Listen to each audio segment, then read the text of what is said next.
theme music is, as always, I'm Hillary. I'm Davida. We're the two Pilates chicks, and it is season 4, episode 13. Woo! Holy cow! So this, you want to tell how we got this topic? Well, we got this topic from one of our listeners. Well, shout out to Nina. Yay! It's a good question. And she was wondering how we got into becoming teachers. Yeah, like how Davida became a Pilates teacher and how Hillary became a Pilates teacher. And I feel like we talked about this before coming on to talk to you guys. It's like we could talk about this for ever. A long time. A long time. So we narrowed it down to three kind of subjects in terms of that. Yeah. So let's start with, and I'll let you begin. Okay. Yeah, is how we found Pilates, because both of us actually were practitioners, students of Pilates before we even started thinking about teaching. Right. Yeah, that wasn't even in our thought process. We both just got into doing Pilates just to practice it for different reasons for ourselves. So how did you find Pilates? So I started Pilates when I was 14. So jealous. And that's what all my clients say. I know. Like, I wish I started that young.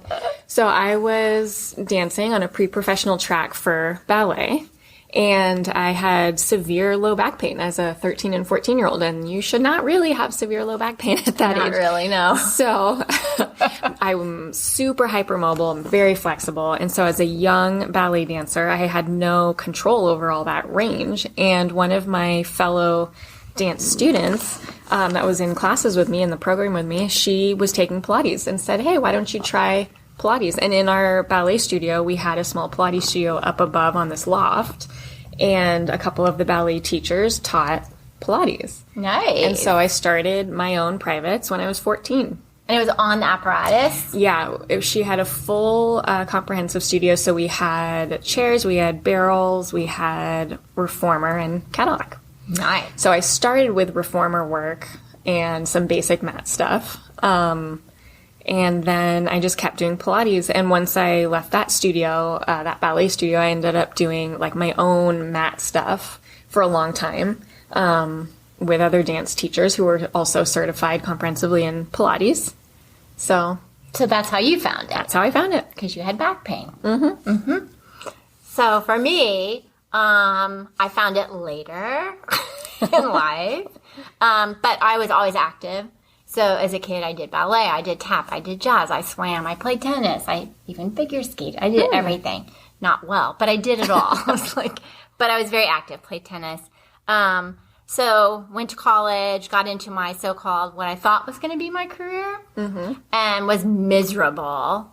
But I loved working out. And so I became a fitness teacher. Like, I did box aerobics, I did step aerobics, all of that. And then I became, kind of in your situation, in a private club, I became their group fitness director. And I had taught all these classes, and I started having knee pain. And one of my teachers, because I hired, I fired, I did the payroll, all of that. And one of the teachers was a Pilates teacher, but we only had mat classes and mat. And she was very traditional. And she's like, you need to come do Pilates at my studio.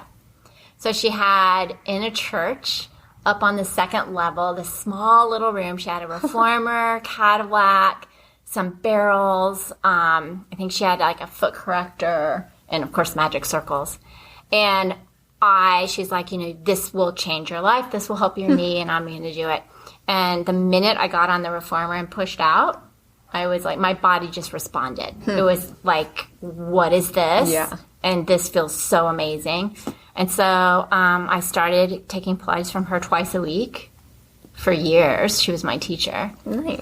But yeah, that's how I found it. And sure enough, my knees got better and I was out of pain. And but I was just addicted to it. It was like, it's like nothing I had ever felt in my body before, even after working out. So I don't know, like for you as a dancer, if it was that same kind of moment, or was it just kind of like...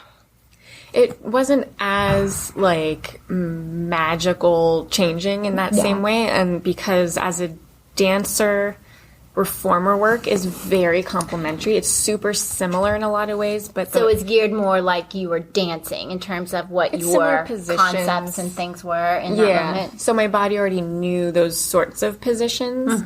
So, in a little first position and parallel and different leg movements and things. So it's familiar for dancers, which is I think why a lot of dancers go into it. Yeah.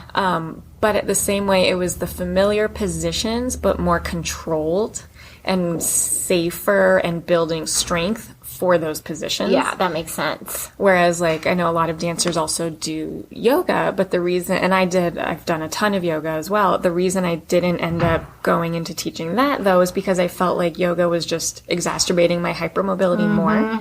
It wasn't feeding into it, and so the spring work in the reformer, like what you're talking about, is that feedback really gets this needs to and then of course when she got me on the Cadillac, same thing. It's wow.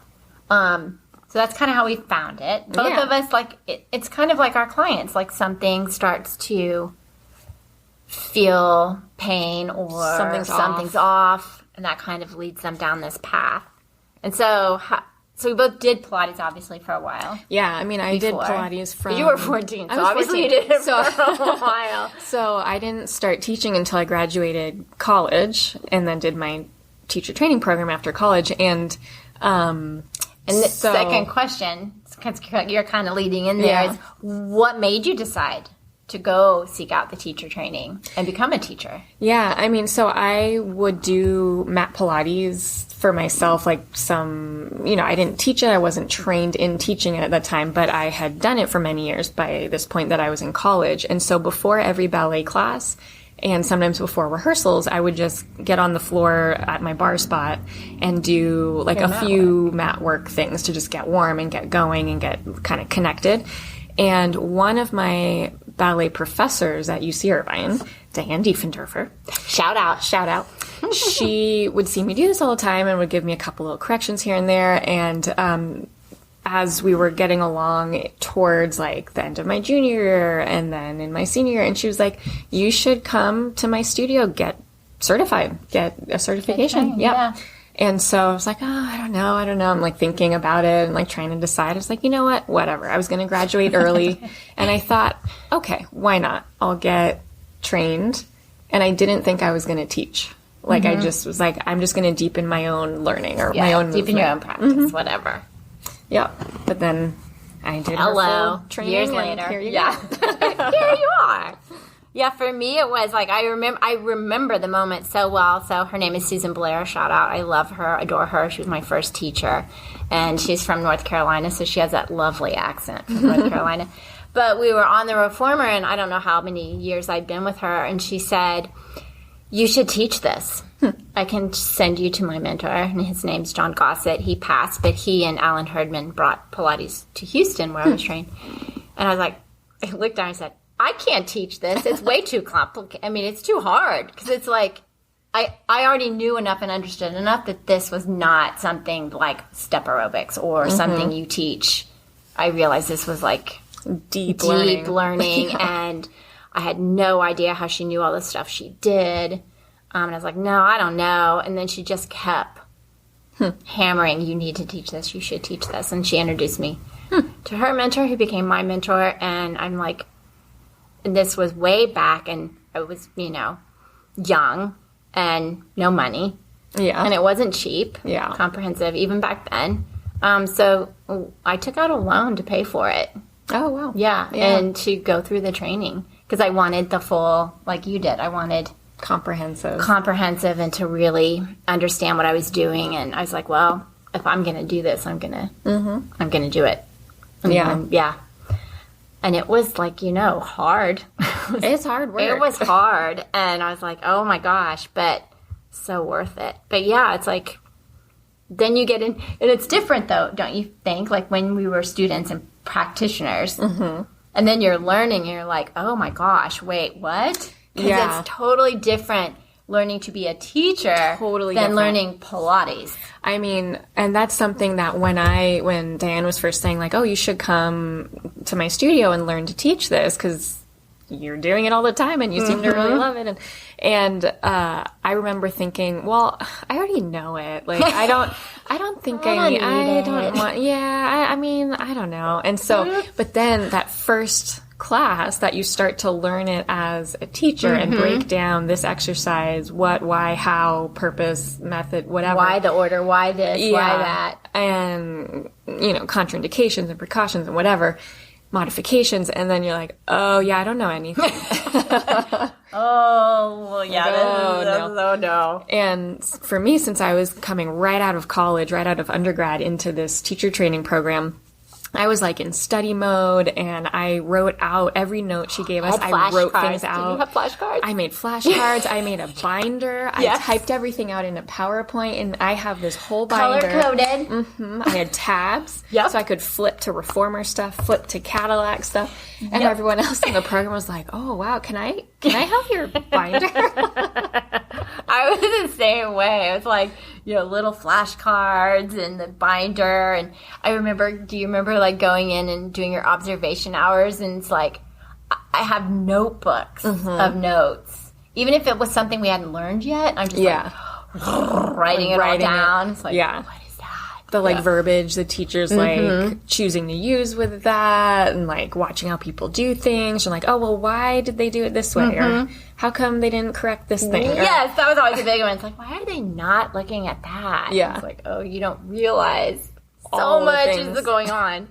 Oh my god! And then where am I going with that? I don't know. Oh, so this isn't. We'll go to this next one, but we're doing good on time. But talking about observation and when we're learning to be teachers and becoming the teachers, was there a moment where you're like in that setting of your, training studio where you are and observing all these teachers, that moment of like, oh, I'm never going to be able to be that. Oh, yeah. Yeah. Because we all do, right? It's like, I'm never going to be, you see that teacher who's like enshrined in light. Yeah. And it's like, they know everything.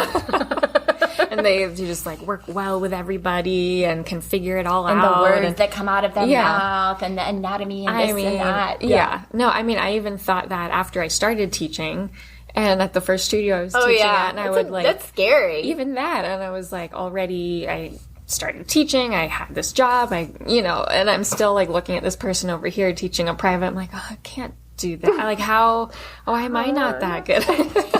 Or that when you get there and you're the new teacher and it's like they're all listening to me and staring at me and going, she knows nothing. Doesn't know anything. She doesn't know anything. I mean, and that is, a lot of Pilates teachers are perfectionists, and a lot of us have imposter syndrome, and maybe we'll do an episode on those and another. Yeah, that's a good one. Because those are whole big things for people to be aware of. We need to add that to the list. Yeah. But it's like, when I first started teaching, I'm like looking at all these other people, and you're like, I can't do that.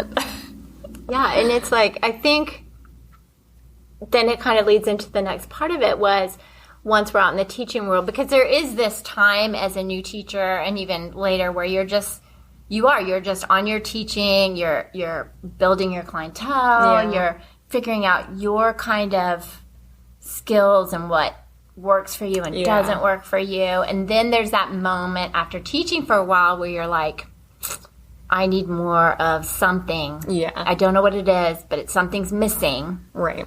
And I need to figure out how do I add something to my knowledge and my teaching skills. Yeah. To go deeper. Yeah.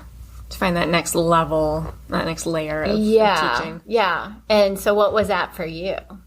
Well, I think, I remember at some workshop, I heard somebody say, oh, you're kind of a new teacher between, 1 to 5 years, 1 to 3 years, and then you hit that 5-year mark, and then, 5 to 10 is the next level. I love how they do it. And I remember hearing that, and I think at the time I maybe was teaching at about 4 or 5 years, and I thought, what? I'm still a new teacher? And I felt, offended by that. But dare they?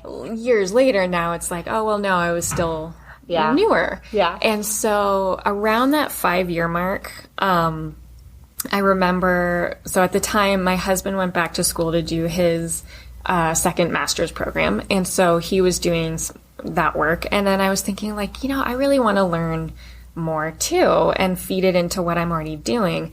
And so I was always more interested in the rehabilitative side and more like therapeutic side of what we do. And especially because I had gotten into it, as we were saying, from, a painful reason. And so I found a master's program that was specifically for like people within allied health, of like Pilates teachers, chiropractors, whatever, all that sort of stuff, to do like orthopedic rehabilitation, kinesiology. And so I was like, I'm going to do that. So I applied and got in, and I did this master's of kinesiology, which I did specializations of orthopedic rehabilitation and geriatric exercise. And the reason I picked those was because the clients I was seeing, lots of older people, lots of injuries, lots of post-rehab after they left their PT. They got discharged from PT and they still have, issues, or they didn't have enough sessions with their PTs or whatever. And so so I went into that, and now that's my specialization that I focus on years later. And it was so fantastic doing that program. And again, doing that next level of learning, like, oh no, I know nothing. Yeah. Wait, what? There's so much more to keep learning. Yeah. But I like how, because I think that's key, is like, as a teacher, and I know for our journeys, it isn't just that we're like randomly picking something to like workshop or study. Yeah. It's like very specific in a moment where we're like, oh yeah, that feeds what I feel I need for my clients, for my teaching, and not just learning something new. Yeah, and it was like I had just naturally my studio ended up having a lot of older people based on the location that I was at. And so because of that, I wanted to learn more about active aging, geriatric exercise, and it happened to be one of the specializations I could pick. Yeah. And so, like, if you'd asked me when I was, like, starting my teacher training program if this was going to be your route. Yeah, I would think no. Like, I don't know. No. Yeah, so for me, it's like there's been certain moments, and I really do think you hit it with the 5-year, because I feel like it takes 5 years for us as teachers to kind of find our footing. Yeah. And kind of go, okay, this is, not that you're becoming better or more seasoned, or, you have to have this growth period, but it's kind of like a comfort level. Like, I'm teaching, and that's when it kind of becomes this, like, okay, now what? Moment. And I think for me, there's been a couple, and one was that I was really wanting to dig deeper into kind of going back to where I came from. Because, when you do your teacher training and then you go out into the world and you teach at different studios. Yeah. And you start to see different things. Right. Things can get confusing. And then all of a sudden I was like, wait a minute. It felt like all this noise in my brain. Yeah. And I realized, wait a minute, I need to and I didn't realize it, but then I went back and studied with Benjamin. He had a 360 program at the time. It's not like it was before the online. And he's like, this is going to go back to the why, this, that. And so I remember that first day, and we're really digging into the work of Joseph Pilates, and it felt like I had come home. Like, it felt like I was back in the studio I trained. Oh, nice. Like, I was like, okay, I'm back to where I started, but in a different viewpoint. Yeah. If that makes sense. And that kind of set a journey on that. And then anatomy's never been my thing. And meaning it's like reading Greek. Like, I know where things are. I can, whatever. It's hard. Yeah. It's like my brain doesn't work that way. And also I felt like every anatomy course and everything out there wasn't about movement. It wasn't about teaching Pilates. Right. And so then I started kind of, where can I go from here? Actually, I have to backtrack a little bit. Yeah, I have to backtrack a little bit because I went with Heritage. So I went from, So I went from that, and then Benjamin's like, you need to do this. And it's funny because I realized that I knew Kathy Grant, some of her work, because I had done different workshops. But again, being in different studios, they would do Kathy Grant work, but not. You didn't know it was. But they didn't say, this is Kathy Grant. And Yeah. I was like, oh, wait, oh, hello. Yeah. So then I got into the hits. So I think for me, it's that knowledge of all the history. Like I've studied all the different, like with Deborah and going into I can't speak. It's been a week, people. Corolla. And then others with Ramona. But I think it's, for me, that whole understanding of the body and the purpose, like we talked about. Mm-hmm. And that's what feeds me. And it just keeps going down this rabbit hole for me. Yeah. And then that led me into where I am now with movement science made simple, because all of a sudden it's like the anatomy makes sense in terms of what we do. Yeah. It's more applied to what It's you're more applied focusing to on. what we do. Yeah. And so if anyone's like lost, they're brilliant. And then it kind of goes in with Kara and Jeremy into, applying this kind of anatomy or movement or issues as we teach Pilates. Yeah. Which is kind of like what you're, only on a different kind of vein. Yeah. I mean, and that's essentially, what my undergrad and master's ended up being about. It's like movement science, like the science of movement. Yeah, because I feel like as teachers, that's we teach movement. Yeah. And we got to understand the body. The body and movement. And that's like essentially what kinesiology is like the study of the body and movement. Yeah. Kind of what it is. And that's what, like, when I was in my dance undergrad stuff, like, the kinesiology classes I thought were super cool and super interesting. And the professors we had at the time, they geared it towards dancers. So they talked about kinesiology, the science of the body in movement as a dancer, and showed us like x-rays of your foot, like up in releve on point. Yeah. And so you can really and how connect how it happens. Mm-hmm. It's fascinating. Super interesting. Yeah. And I think that's kind of, if you think about kind of our journey as teachers, and then how we kind of, it's like you decide to become a teacher. And I think it's so important to like have that connection with Pilates, because then when you do become a teacher, you realize the depth of it, because as just doing Pilates, you're just kind of like not in that depth. Yeah. And then you become a teacher, and like, oh, wait a minute. There's so much more. There's so many reasons why you might pick a certain exercise, or why my teacher gave me this or that. Yeah. Because you don't realize it. I mean, my whole thing I remember is like, how am I going to remember the springs? Mm-hmm. It's like, you first get there and you're like, wait a minute, what? Yep. How am I going to remember that? How am I going to remember the order? How am I going to remember this? And then you get into all that, and you're like, oh my gosh, it's like insane. And that's why I think it's so important for people to have their practice for years first. Yes. And then you can join a teacher training program, and then that's going to be at least a year, and then you might start teaching a little bit, and then, like we're saying, it's like 5 years of your initial teaching, and then continuing education, and then dive deeper in this, that, and the other thing. So it's a lifetime journey. And it's like you said, because I think both of us, when we first became teachers, didn't envision being where we are. Like, you didn't envision going through your master's and then teaching to the majority of the clientele. I didn't envision doing and teaching teachers to be teachers. Right. I mean, I didn't even think I could be a teacher, much less teach someone how to be a teacher. Yeah.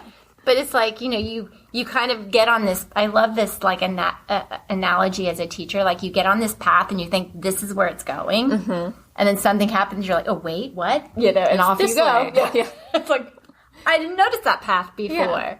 I always like to say to people, like, we should always be prepared for, like, do our due diligence, like, do all of the work we need to do.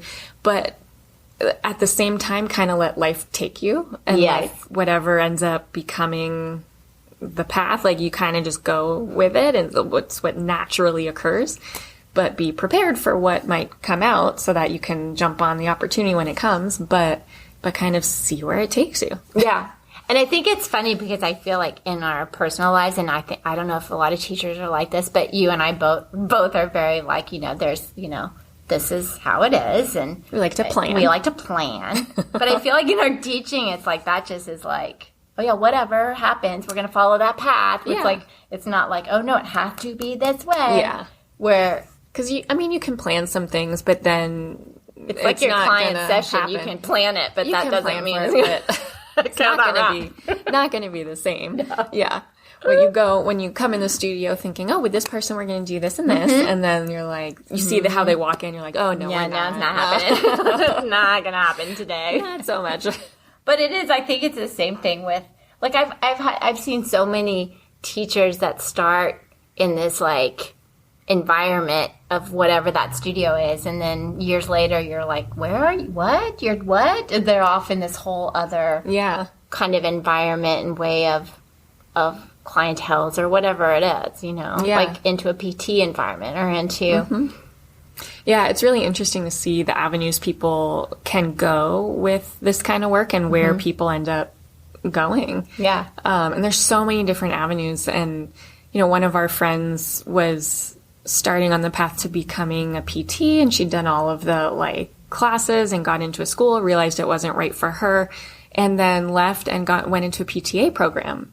And she was asking me for advice on all that stuff because she does like some orthopedic stuff and similar to what I do. And so, so I remember thinking about her journey and what she thought she was going to do, what didn't feel right. And she had the confidence and she was able to say, no, I need to do this. And like, that's really kind cool. of found this other path. And I think people think it's going to be like X, then Y, then Z. And it's like, no, you have to find what works for you and go with it and just kind of see where that takes you. And at the same time, we have to keep learning. Like, that's so important. So important. Because I think you and I have talked about this, and it could be a whole nother episode as well, is that like things we learned in our teacher training way back in terms of precautions and contraindications may not apply anymore because the science has been updated and people have learned more about movement and bodies.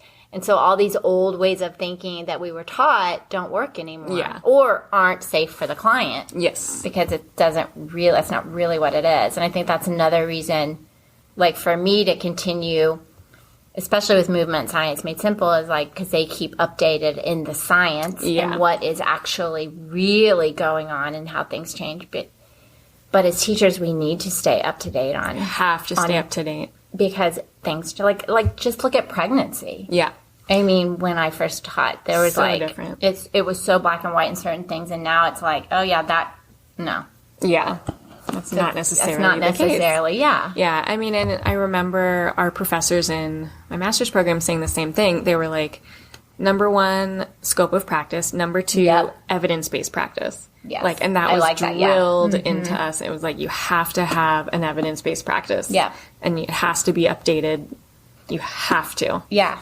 Yeah. And I think like on our Instagram, we follow a lot of, reputable kind of rehab and PTs because it's like, you need to like not be going down that route of this body gets exactly what this body does, and this is the way it's always been, so that's how it is. Yeah. And the old, like, well, this was taught back then, so this is still from 1950. No, I'm kidding. So we still do that. Like, no, things get updated, and we need to stay on top of it, and just, even though we're teachers, like, teachers are lifelong students, so you have to keep learning. I think that's one of the things I really love about our job. Yeah. Because like you, I loved being in school and I love taking notes and I love like learning and I love the whole first day of school and the clean notebook and all of that. I love a new notebook. I love a new notebook. And because my husband's like, wait, don't you have leftover in a workbook you had from another workshop? No, I have to have a new one. No, I need a new workbook. You need a new one. But yeah, it's that whole just that hunger of wanting to just keep digging deeper and learning more. And it can never stop. Yeah. And that's what keeps it fresh for ourselves and our clients. Because they can tell when you've, like, gone off and studied. Yeah. And then you come back and they're like, so excited. Ooh, I'm so excited. It used to be they'd be like, what new exercises did you learn? I was like, oh, no, I don't learn new exercises. Yeah. There's this. But it's like, but I did learn that, oh, that's fascinating. So, fascinating. I say that too. I'll tell a client, well, I learned about this and this and like neuroscience of pain and this. And they're like, whoa, that's so cool. I know. I was like so excited. There's a whole course on movement science made simple, which is my absolute favorite, called Brain and Pain. Nice. And I cannot, it's like when I came back and then clients would say something, I said, well, and I did this workshop, blah, blah, blah. And they're like, oh, that's fascinating. So tell me more. Like, I want to know. So if and then they get just invested. Yeah. As you do. And that's what's so much fun. I know. It's like, that's why I love teaching. We love teaching. But that's kind of like how we found it. But I do think it's funny that we both came to it because we hurt. Yeah. And a lot of people do. A lot of people come into Pilates because they're in pain, they have an injury, they're post-rehab, they're, they were suggested by a friend or a physician or somebody to say, oh, yeah, well, I heard about Pilates. Try this. You should try Pilates. And now, these days, it's much more common. Like, it's so well known. Back then it wasn't. But it wasn't back then. I had never heard the word before. I'd never heard about it. I mean, I knew they had a mat class, and I would do her mat class sometimes, but I didn't know about Joseph Pilates. I didn't know there was other apparatus. I didn't know anything. No idea. Yeah. So it gets suggested, and then it's a very good suggestion. It's like, hello. So yeah, that's to answer the question, how we became teachers. Found Pilates and became teachers. Yes. And then we found each other. And then many years later. And then here we are today. So, who's our sponsor? I think our sponsor should be who we're going to. Yes, that's Saturday. what I was thinking. Go ahead. So, where was my brain? So, our sponsor is, and we should probably we'll be Instagramming, but this is before you guys hear this. So, we're going to the Beverly Wilshire Hotel. Yes. And are they on Wilshire? Yes. Yes, okay. I figured they were. And we are going to spend Saturday in a cabana. Working for you guys. Yep. But also trying to relax a little. So we're giving a shout out to the Beverly Wilshire. Yay. Yay. They have a beautiful pool. We're going to have ice cream and french fries. Yep. French fries. They have ice cream sandwiches. So Beverly Wilshire, if you're ever in LA, and they're kind of down. It's almost, it's kind of where we were for our tea. Yeah, it is. Yeah. It's that fun kind of old LA vibe. Yeah. So anyway, Beverly Wilshire, look it up. Woo! And that's it. We'll see you next time.